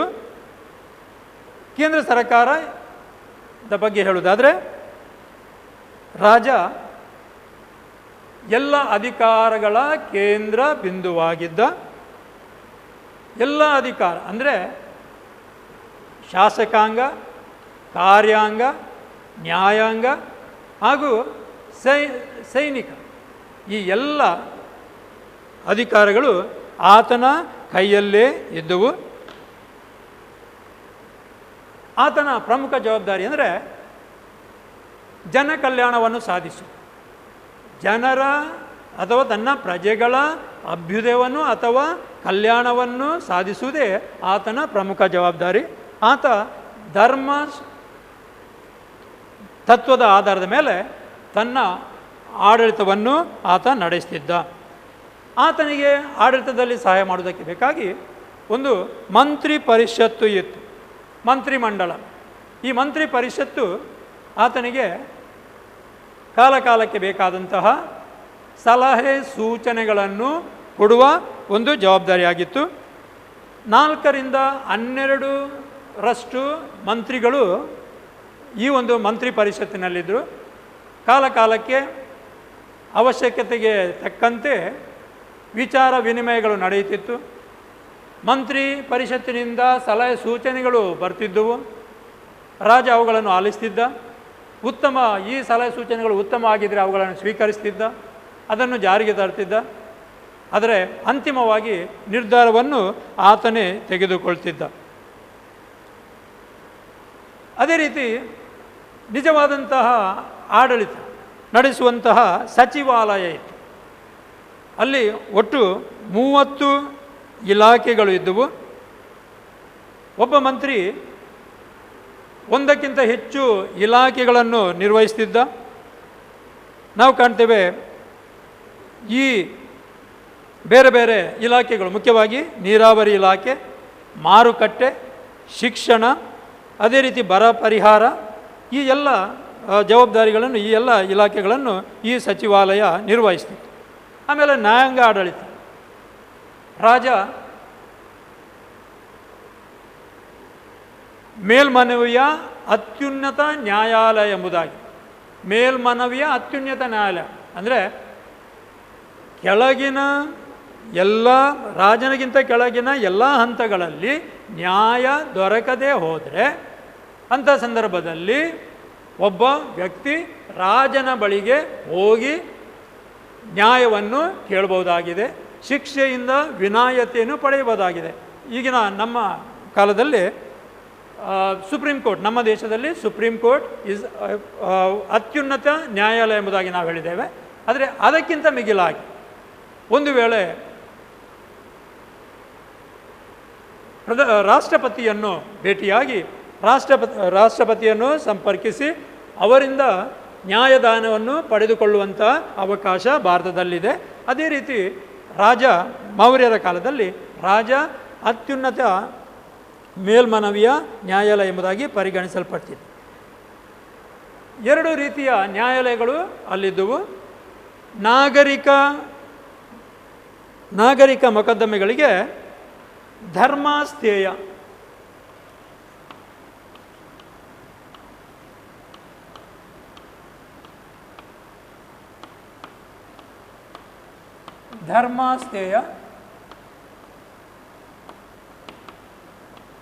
ಎಂಬ ನ್ಯಾಯಾಲಯ. ಅದೇ ರೀತಿ ಅಪರಾಧಿ ಮೊಕದ್ದಮೆಗಳಿಗೆ, these are civil, these are criminal. ಅಪರಾಧಿ ಮೊಕದ್ದಮೆಗಳಿಗೆ ಕಂಟಕ ಶೋಧನ ಎಂಬ ನ್ಯಾಯಾಲಯ ಅಲ್ಲಿ ಇತ್ತು. ಪ್ರತಿ ನಗರದಲ್ಲಿ ಹಾಗೂ ಪಟ್ಟಣದಲ್ಲಿ ಈ ನ್ಯಾಯಾಲಯಗಳು ಇರ್ತಿದ್ದವು. ನಾವು ಕಾಣ್ತೇವೆ ಈ ನ್ಯಾಯಾಲಯಗಳು ಗ್ರಾಮ ಪಂಚಾಯತಿ ಲೆವೆಲ್ ಅಥವಾ ಗ್ರಾಮಗಳ ಹಂತದಲ್ಲಿ ಅಲ್ಲಿಯ ಮುಖ್ಯಸ್ಥ ಗ್ರಾಮಿಕ ನ್ಯಾಯದಾನವನ್ನು ಮಾಡ್ತಿದ್ದ. ಶಿಕ್ಷೆಗಳು ಕಠಿಣ ಸ್ವರೂಪದವುಗಳು ಆಗಿದ್ದವು ಎಂಬುದಾಗಿ ಮೆಗಸ್ತನೀಸ್ ಉಲ್ಲೇಖ ಮಾಡ್ತಾನೆ. ಯಾವೆಲ್ಲ ಶಿಕ್ಷೆಗಳನ್ನು ನೀಡಲಾಗ್ತಿತ್ತು? ಮುಖ್ಯವಾಗಿ ಕೈಕಾಲು ತುಂಡರಿಸುವುದು, ಅಪರಾಧಿಯ ಕೈಕಾಲು ತುಂಡರಿಸುವುದು ಹಾಗೂ ಶಿರಚ್ಛೇದ ಮಾಡುವುದು, ಮರಣದಂಡನೆ ಅಲ್ಲಿ ಇತ್ತು ಎಂಬಂಥ ವಿಚಾರವನ್ನು ನಾವು ಮೆಗಸ್ತನೀಸನ್ನು ಇಂಡಿಕದಲ್ಲಿ ಕೊಟ್ಟಂಥ ಮಾಹಿತಿಯನ್ನು ಅನುಸರಿಸಿ ಹೇಳಬಹುದು. ಅದೇ ರೀತಿ ಕಂದಾಯ ವ್ಯವಸ್ಥೆ, ಕಂದಾಯ ಆಡಳಿತ. ಭೂ ಕಂದಾಯ ರಾಜ್ಯದ ಬೊಕ್ಕಸಕ್ಕೆ ಪ್ರಮುಖ ಆದಾಯದ ಮೂಲ ಆಗಿತ್ತು. ಭೂ ಕಂದಾಯ 1/6 ಅಂಶವನ್ನು ಭೂ ಕಂದಾಯ ರೂಪದಲ್ಲಿ ಸರಕಾರ ನಿಗದಿಪಡಿಸಿತ್ತು. ಭೂ ಕಂದಾಯವನ್ನು ನಗದು ರೂಪದಲ್ಲಿ ಅಥವಾ ವಸ್ತುಗಳ ರೂಪದಲ್ಲಿ ಕೂಡ ಏನು ಪಾವತಿ ಮಾಡುವಂತಹ ಅವಕಾಶ ಇತ್ತು. ಬೇರೆ ಬೇರೆ ರೀತಿಯ ತೆರಿಗೆಗಳು ಕೂಡ ಪ್ರಚಲಿತವಾಗಿದ್ದು, ಅವುಗಳಲ್ಲಿ ನಾವು ಕಾಣ್ತೇವೆ ವೃತ್ತಿ ತೆರಿಗೆ, ಪ್ರೊಫೆಷನ್ ಟ್ಯಾಕ್ಸ್, ಆಮೇಲೆ ಪ್ರಾಪರ್ಟಿ ಟ್ಯಾಕ್ಸ್, ಮನೆ ತೆರಿಗೆ, ಅದೇ ರೀತಿ ಸಾಕು ಪ್ರಾಣಿಗಳು ಮೇಲೆ ತೆರಿಗೆ, ಅರಣ್ಯ ಉತ್ಪನ್ನಗಳ ಮೇಲೆ ತೆರಿಗೆ, ಅದೇ ರೀತಿ ಮಾರಾಟ ತೆರಿಗೆ, ಹೀಗೆ ಬೇರೆ ಬೇರೆ ರೀತಿಯ ತೆರಿಗೆಗಳ ಮೂಲಕ ರಾಜ್ಯದ ಬೊಕ್ಕಸಕ್ಕೆ ಆದಾಯ ಬರ್ತಿತ್ತು.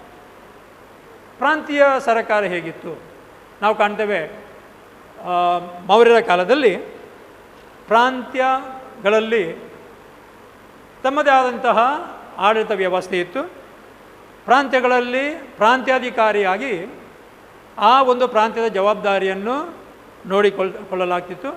ಪ್ರಾಂತ್ಯಾಧಿಕಾರಿಯಾಗಿ ಮುಖ್ಯವಾಗಿ ರಾಜ ಪರಿವಾರಕ್ಕೆ ಸಂಬಂಧಪಟ್ಟಂಥ ವ್ಯಕ್ತಿಗಳನ್ನು ಪ್ರಾಂತ್ಯಾಧಿಕಾರಿಗಳು ಅಥವಾ ಗವರ್ನರ್ ಆಗಿ ನೇಮಿಸಲ್ಪಡ್ತಿತ್ತು.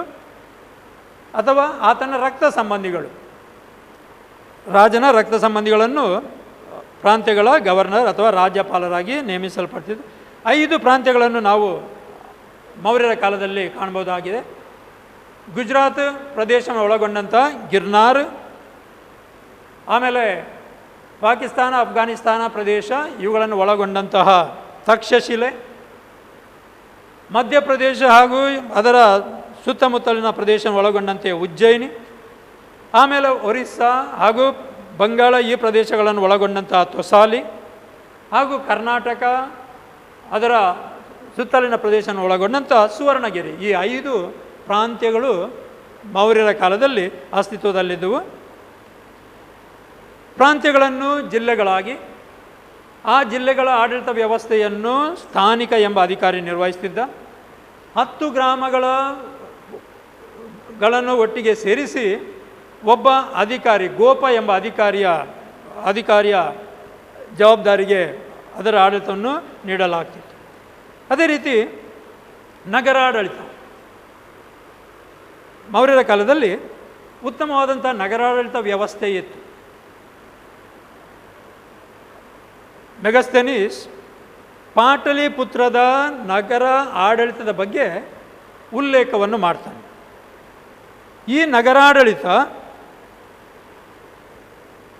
ನಗರಾಡಳಿತವನ್ನು ತಲಾ 5 ಸದಸ್ಯರ 6 ಮಂಡಳಿಗಳು ನಡೆಸ್ತಿದ್ದು. ಈ ಅಧಿಕಾರಿಗಳು ಬೇರೆ ಬೇರೆ ವಿಚಾರಗಳ ಬಗ್ಗೆ, ಈ ಮಂಡಳಿಗಳು ಬೇರೆ ಬೇರೆ ವಿಚಾರಗಳ ಬಗ್ಗೆ ಅಥವಾ ಬೇರೆ ಬೇರೆ ಕ್ಷೇತ್ರಗಳ ಬಗ್ಗೆ ತಮ್ಮ ಗಮನವನ್ನು ಹರಿಸ್ತಿದ್ದು. ಮುಖ್ಯವಾಗಿ ರಸ್ತೆಗಳ ನಿರ್ಮಾಣ, ಮಾರುಕಟ್ಟೆಗಳ ನಿಯಂತ್ರಣ, ಆಸ್ಪತ್ರೆಗಳ ನಿರ್ವಹಣೆ, ದೇವಾಲಯಗಳು, ಶಾಲೆ, ನೀರು ಸರಬರಾಜು ಮುಂತಾದವುಗಳ ಮೇಲ್ವಿಚಾರಣೆಯನ್ನು ಅವುಗಳು ನೋಡಿಕೊಳ್ತಿದ್ದವು. ಆ ಮೂಲಕ ಒಂದು ಉತ್ತಮವಾದಂಥ ಆಡಳಿತ ವ್ಯವಸ್ಥೆಯನ್ನು ಅವರು ಹೊಂದಿದರು. ಪಾಟಲಿಪುತ್ರದಲ್ಲಿ ಇದ್ದಂತಹ ನಗರಾಡಳಿತ ವ್ಯವಸ್ಥೆ ಇನ್ನಿತರ ನಗರಗಳಲ್ಲಿ ಅದೇ ಸ್ವರೂಪದಲ್ಲಿ ಇತ್ತು ಎಂಬುದಾಗಿ ಕೂಡ ಮೆಗಸ್ತನೀಸ್ ತನ್ನ ಕೃತಿಯಲ್ಲಿ ಹೇಳ್ತಾನೆ. ಆಮೇಲೆ ಸೈನ್ಯಾಡಳಿತ, ಮಿಲಿಟರಿ ಅಡ್ಮಿನಿಸ್ಟ್ರೇಷನ್, ಸೈನ್ಯಾಡಳಿತ, ವಿಶಾಲವಾದಂಥ ಸೈನ್ಯವನ್ನು ಮೌರ್ಯ ಸಾಮ್ರಾಟರು ಹೊಂದಿದರು. ಈ ಒಂದು ವಿಶಾಲವಾದಂತಹ ಸೈನ್ಯವನ್ನು ಉತ್ತಮ ರೀತಿಯಲ್ಲಿ ನಿರ್ವಹಿಸ್ತಿದ್ರು. ಯುದ್ಧದ ಕಾಲದಲ್ಲಿ ಸ್ವಯಂ ರಾಜನೇ ಸೈನ್ಯದ ನೇತೃತ್ವವನ್ನು ವಹಿಸ್ತಿದ್ದ. ಇಂಡಿಕದ ಪ್ರಕಾರ ಚಂದ್ರಗುಪ್ತನ ಸೇನೆ 6 ಲಕ್ಷ ಕಾಲ್ದಳ, ಫುಟ್ ಸೋಲ್ಜರ್ಸ್, ಇನ್ಫೆಂಟ್ರಿ, 30,000 ಅಶ್ವದಳ, ಕೆವಲ್ರಿ, ಅದೇ ರೀತಿ 9,000 ಆನೆಗಳನ್ನು ಹೊಂದಿತ್ತು. ಅಷ್ಟೊಂದು ಅಗಾಧವಾದಂತಹ ಬೃಹತ್ತಾದಂತಹ ಸೇನೆ ಚಂದ್ರಗುಪ್ತ ಮೌರ್ಯ ಹೊಂದಿದ ಎಂಬುದಾಗಿ ನಮಗೆ ತಿಳಿದು ಬರ್ತದೆ. ಈ ಯುದ್ಧ ಇಲಾಖೆಯನ್ನು ನಿರ್ವಹಿಸುವುದಕ್ಕೆ 6 ಮಂಡಳಿಗಳು ಇದ್ದವು. 5 ಜನ ಸದಸ್ಯರ 6 ಮಂಡಳಿಗಳು ಇವುಗಳನ್ನು ನಿರ್ವಹಿಸಿದವು. ಆ ಮಂಡಳಿಗಳು ನೌಕಾದಳ, ಸಾರಿಗೆ, ಕಾಲ್ದಳ, ಅಶ್ವದಳ, ರಥದಳ ಹಾಗೂ ಗಜದಳ. So you have navy, transport, infantry, cavalry, chariots and elephants. ಹೀಗೆ 6 ಮಂಡಳಿಗಳು ಈ ಸೈನ್ಯದ ಆಡಳಿತದ ಬಗ್ಗೆ ಜವಾಬ್ದಾರಿಯನ್ನು ಹೊಂದಿತು. ಎರಡನೇದಾಗಿ ಅವರ ಮೌರ್ಯರ ಮತ್ತೊಂದು ಕೊಡುಗೆ ಯಾವುದೆಂದರೆ ಆರ್ಟ್ ಆ್ಯಂಡ್ ಆರ್ಕಿಟೆಕ್ಚರ್, ಕಲೆ ಹಾಗೂ ವಾಸ್ತುಶಿಲ್ಪ. ಕಲೆ ಹಾಗೂ ವಾಸ್ತುಶಿಲ್ಪಕ್ಕೆ ಮೌರ್ಯರು ಬಹಳವಾದಂಥ ಕೊಡುಗೆಯನ್ನು ನೀಡಿದರು. ಅವರು ಅನೇಕ ಕಟ್ಟಡಗಳು, ಅರಮನೆಗಳು, ಸ್ಮಾರಕಗಳು ಇವುಗಳನ್ನು ನಿರ್ಮಿಸಿ ಅಶೋಕನ ಕಾಲದವರೆಗೆ ಅವರ ನಿರ್ಮಾಣಗಳಲ್ಲಿ ಬಳಸಲ್ಪಡುವಂತಹ ಮುಖ್ಯ ವಸ್ತು ಅಂದರೆ ಮರ ಹಾಗೂ ಇಟ್ಟಿಗೆಗಳು. ಮರ ಹಾಗೂ ಇಟ್ಟಿಗೆಗಳಿಂದ ನಿರ್ಮಿಸಲ್ಪಟ್ಟಂಥ ನಿರ್ಮಾಣಗಳು ಭಾಳ ದೀರ್ಘ ಅವಧಿಗೆ ಬಾಳುವುದಿಲ್ಲ. ಅದರಿಂದಲೇ ನಾವು ಕಾಣ್ತೇವೆ ಮೌರ್ಯರ ಕಾಲದಲ್ಲಿ ನಿರ್ಮಾಣಗೊಂಡಂತಹ ಅನೇಕ ಸ್ಮಾರಕಗಳು ನೆಲಸಮವಾಗಿ ಹೋಗಿವೆ. ಅವುಗಳು ಇಲ್ಲ ಅಂದರೆ ಕೆಲವು ನಿರ್ಮಾಣಗಳು ನಮಗೆ ಲಭ್ಯ ಇವೆ. ಅಶೋಕ ಮರ ಹಾಗೂ ಇಟ್ಟಿಗೆಗಳ ಬಳಕೆಯನ್ನು ನಿಲ್ಲಿಸಿ ನಿರ್ಮಾಣಗಳಲ್ಲಿ ಕಲ್ಲಿನ ಬಳಕೆಯನ್ನು ಆತ ಆರಂಭಿಸಿದ. ಅವರ ಕಾಲದಲ್ಲಿ ನಿರ್ಮಾಣಗೊಂಡಂತಹ ಸ್ಮಾರಕಗಳಲ್ಲಿ ಮೊದಲನೇದಾಗಿ ಸ್ತೂಪಗಳು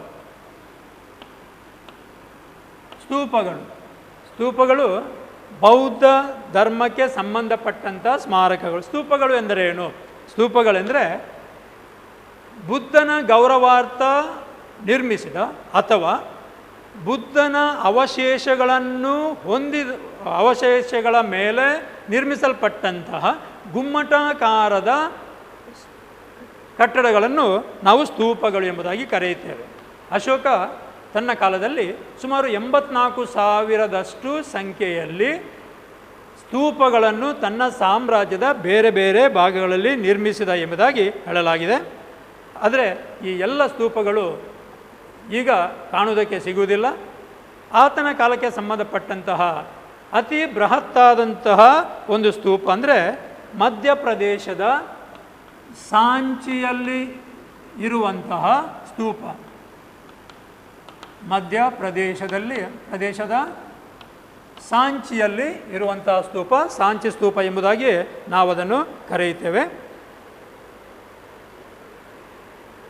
ಆಮೇಲೆ ಅರಮನೆಗಳು, ಅವರು ನಿರ್ಮಿಸಿದಂತಹ ಅರಮನೆಗಳು, ಬಹಳಷ್ಟು ಅರಮನೆಗಳ ಬಗ್ಗೆ ನಮಗೆ ಮಾಹಿತಿ ಇಲ್ಲ. ಆದರೆ ಪಾಟಲಿಪುತ್ರದಲ್ಲಿ ನಿರ್ಮಿಸಲ್ಪಟ್ಟಂತಹ ಚಂದ್ರಗುಪ್ತ ಮೌರ್ಯ ನಿರ್ಮಿಸಿದಂತಹ ಅರಮನೆ, ಇದರ ಬಗ್ಗೆ ಕ್ರಿಸ್ತಶಕ 6ನೇ ಶತಮಾನದಲ್ಲಿ, ಕ್ರಿಸ್ತಶಕ 4ನೇ ಶತಮಾನದಲ್ಲಿ ಗುಪ್ತರ ಕಾಲದಲ್ಲಿ ಭಾರತಕ್ಕೆ ಭೇಟಿ ನೀಡಿದಂತಹ ಚೀನಿ ಯಾತ್ರಿಕನಾದಂತಹ ಫಾಹಿಯಾನ್ ಈತ ಉಲ್ಲೇಖ ಮಾಡ್ತಾನೆ. ಅದರ ಪಂಚಾಂಗ ಬಹಳ ಗಟ್ಟಿಯಾಗಿದೆ, ಮಾತ್ರವಲ್ಲ ಅದರ ಸೊಬಗು ಬಹಳ ವಿಚಿತ್ರವಾಗಿದೆ, ಬಹಳ ಆಕರ್ಷಕವಾಗಿದೆ, ಅದನ್ನು ದೇವರೇ ನಿರ್ಮಿಸಿದರು ಎಂಬುದಾಗಿ ಆತ ಉದ್ಘಾಟಿಸ್ತಾನೆ. ಅದೇ ರೀತಿಯಲ್ಲಿ ಅಶೋಕ ಹಾಗೂ ಆತನ ಮೊಮ್ಮಗ ದಶರಥ ಇವರು ನಿರ್ಮಿಸಿದಂತಹ ಗುಹೆಗಳು, ಮುಖ್ಯವಾಗಿ ನಾವು ಕಂಡುಬರುವಂತಹ ಗುಹೆಗಳು ಗಯಾ ಸಮೀಪದಲ್ಲಿರುವಂತಹ ಬಾರ್ಬರ ಪರ್ವತದಲ್ಲಿ ಹಾಗೂ ನಾಗಾರ್ಜುನ ಬೆಟ್ಟದಲ್ಲಿರುವಂತಹ ಗುಹೆಗಳು. ಈ ಗುಹೆಗಳು ಮುಖ್ಯವಾಗಿ ಬೌದ್ಧ ಭಿಕ್ಷುಕರಿಗೆ ಮೆಡಿಟೇಷನ್ ಅಥವಾ ಧ್ಯಾನ ಮಾಡುವುದಕ್ಕೆ ಅವಕಾಶ ನೀಡುವಂತಹ ನಿರ್ಮಾಣಗಳು. ಆಮೇಲೆ ನಮಗೆ ಮತ್ತೊಂದು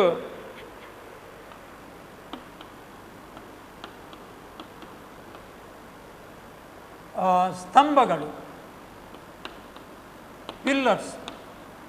ಅಶೋಕ ವಿವಿಧ ವಿನ್ಯಾಸಗಳ ಶಿಲಾಸ್ತಂಭಗಳನ್ನು ನಿರ್ಮಿಸಿದ.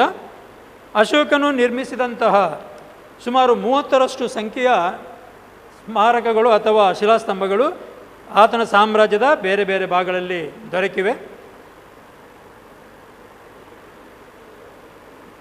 ಇವು ತೂಕದಲ್ಲಿ ಸುಮಾರು 50 ಟನ್ ಭಾರವಾಗಿಯೂ ಹಾಗೂ ಎತ್ತರದಲ್ಲಿ 30 ಅಡಿ ಇದ್ದು ಬಹಳ ಆಕರ್ಷಕವಾಗಿವೆ. ಆದರೆ ಆತ ನಿರ್ಮಿಸಿದಂತಹ ಎಲ್ಲ ಸ್ತಂಭಗಳಲ್ಲಿ ಅತಿ ಪ್ರಮುಖವಾದಂತಹ ಸ್ತಂಭ ಅಂದರೆ ಸಾರನಾಥದಲ್ಲಿರುವಂಥ ಸಾರನಾಥ ಸ್ತಂಭ. ಈ ಒಂದು ಸ್ತಂಭದ ಶಿರೋಭಾಗವನ್ನು ಸ್ವತಂತ್ರ ಭಾರತ ತನ್ನ ರಾಷ್ಟ್ರ ಲಾಂಛನವಾಗಿ ಅಂಗೀಕರಿಸಿದೆ. ಇದರ ವಿಶೇಷತೆ ಏನು? ನೀವು ಇದನ್ನು ಸರಿಯಾಗಿ ತಿಳ್ಕೊಳ್ಬೇಕಾದ್ರೆ ನಿಮ್ಮ ಕಿಸೆಯಿಂದ ಒಂದು ನಾಣ್ಯವನ್ನು ತೆಗೆಯಿರಿ. ಆ ನಾಣ್ಯದಲ್ಲಿ ಇರುವಂಥ ಚಿತ್ರವನ್ನು ಸರಿಯಾಗಿ ಗಮನಿಸಿ. ಈ ಸಾರನಾಥ ಸ್ತಂಭದಲ್ಲಿ ಅಧೋಮುಖವಾಗಿ ರೂಪಿಸಲ್ಪಟ್ಟಂತಹ ಕಮಲ, ಧರ್ಮಚಕ್ರ ಮತ್ತು ಪೀಠದ ಮೇಲೆ ಪರಸ್ಪರ ಒಂದಕ್ಕೊಂದು ಬೆನ್ನು ಮಾಡಿ 4 ದಿಕ್ಕುಗಳಿಗೆ ತಮ್ಮ ಮುಖ ಮಾಡಿ ಇರುವಂತಹ ಸಿಂಹಗಳ ಒಂದು ಚಿತ್ರ. ಈ 4 ಸಿಂಹಗಳ ಚಿತ್ರ ಒಂದು ಸಂದೇಶವನ್ನು ಕೊಡ್ತವೆ. ಪ್ರತಿಯೊಂದು ಸಿಂಹ ಒಂದು ಸಂಕೇತವನ್ನು ನೀಡ್ತದೆ. ಏನದು? ಅದು ಶಕ್ತಿ, ಹೆಮ್ಮೆ, ಧೈರ್ಯ ಹಾಗೂ ಆತ್ಮವಿಶ್ವಾಸ, ಇವುಗಳನ್ನು ಇದು ಸೂಚಿಸ್ತದೆ. ಆಮೇಲೆ ಧರ್ಮಚಕ್ರ ಎಂಬುದಿದೆ. ಧರ್ಮಚಕ್ರ ಅಶೋಕನ ಧರ್ಮಚಕ್ರ ಬೌದ್ಧ ಧರ್ಮದ ಒಂದು ಲಾಂಛನ. ಈ ಒಂದು ಧರ್ಮಚಕ್ರ ಏನನ್ನು ಸೂಚಿಸ್ತದೆ? ಇದು ನಿರಂತರತೆ ಹಾಗೂ ಪ್ರಗತಿಯನ್ನು ಸೂಚಿಸ್ತದೆ.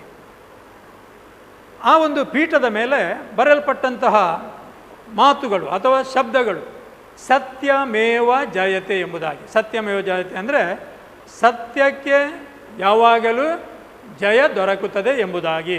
ಇದನ್ನು ಮಂಡಕ ಉಪನಿಷತ್ ಈ ಒಂದು ಭಾಗದಿಂದ ತೆಗೆದುಕೊಳ್ಳಲಾಗಿದೆ. ಪೀಠದ ಸುತ್ತಲೂ ನಾವು ಕಾಣ್ತೇವೆ, ಪೀಠದ ಸುತ್ತಲೂ ನಾವು ಹೋರಿ, ಸಿಂಹ, ಕುದುರೆ ಹಾಗೂ ಆನೆ ಇವುಗಳ ಚಿತ್ರವನ್ನು ಕಾಣ್ತೇವೆ. ಪರಸ್ಪರ ಇವುಗಳು ಧರ್ಮಚಕ್ರಗಳಿಂದ ಪ್ರತ್ಯೇಕಿಸಲ್ಪಟ್ಟಿವೆ. ಇವೆಲ್ಲ ಈ ಸಾರನಾಥ ಸ್ತಂಭ ಇದನ್ನು ಬಹಳ ಆಕರ್ಷಣೀಯವಾದಂತಹ ಅರ್ಥಪೂರ್ಣವಾದಂತಹ ವಿಚಾರವನ್ನಾಗಿ ರೂಪಿಸಿದೆ. ಸೊ ಈ ಸಾರನಾಥ ಸ್ತಂಭದ ಶಿರೋಭಾಗ, the capital of the Sarnath pillar is adopted as our national emblem. ಇದು ಜಗತ್ತಿಗೆ ಒಂದು ವಿಶಿಷ್ಟವಾದಂತಹ ಸಂದೇಶವನ್ನು ನೀಡ್ತದೆ. So we have come to an end of the history of the Mauryas. ಈಗ ಕೊನೆಯಲ್ಲಿ ಶಾತವಾಹನರ ಬಗ್ಗೆ. ಈ ಶಾತವಾಹನ ಸಂತತಿ ದಕ್ಷಿಣ ಭಾರತದಲ್ಲಿ ಮೌರ್ಯರ ಉತ್ತರಾಧಿಕಾರಿಗಳಾಗಿ ಸುಮಾರು 400 ವರ್ಷ ಆಳ್ವಿಕೆಯನ್ನು ನಡೆಸಿದರು ಎಂಬುದಾಗಿ ಹೇಳಲಾಗಿದೆ. ಅವರನ್ನು ಆಂಧ್ರ ಜಾತಿ ಅಥವಾ ಆಂಧ್ರ ಭೃತ್ಯರು ಎಂಬುದಾಗಿ ಕರೆಯಲಾಗಿದೆ. ಆದರೆ ಅವರ ಪ್ರಮುಖ ಕೇಂದ್ರ ಅಂದರೆ, ಅವರ ರಾಜಧಾನಿ ಅಂದರೆ ಮಹಾರಾಷ್ಟ್ರದ ಪ್ರತಿಸ್ಥಾನ, ಈಗಿನ ಪೈತಾನ್ ಎಂಬುದಾಗಿ ಕರೆಯಲ್ಪಡುವಂತಹ ಮಹಾರಾಷ್ಟ್ರದ ಪೈತಾನ್ ಎಂಬುದು. ಈ ಸಂತತಿಯ ಸ್ಥಾಪಕ ಸಿಮುಖ.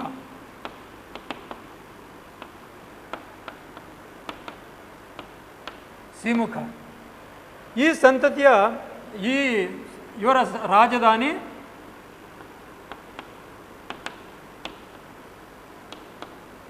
ಪ್ರತಿಸ್ಥಾನ ಅಥವಾ ಈಗಿನ ಪೈತಾನ್ ಎಂಬುದಾಗಿ.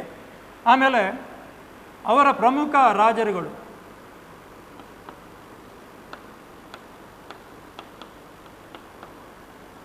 ಹಾಲ 18ನೇ ದೊರೆ, ಆಮೇಲೆ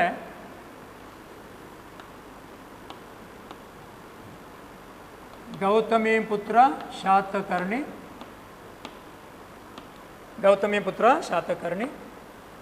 ಆಮೇಲೆ ವಸಿಷ್ಠ ಪುತ್ರ ಹುಲಮಾಯಿ, ಆಮೇಲೆ ಯಜ್ಞಸಿರಿ, ಇವರು ಕೆಲವು ಪ್ರಮುಖ ರಾಜರುಗಳು. ಶ್ರೇಷ್ಠ ರಾಜ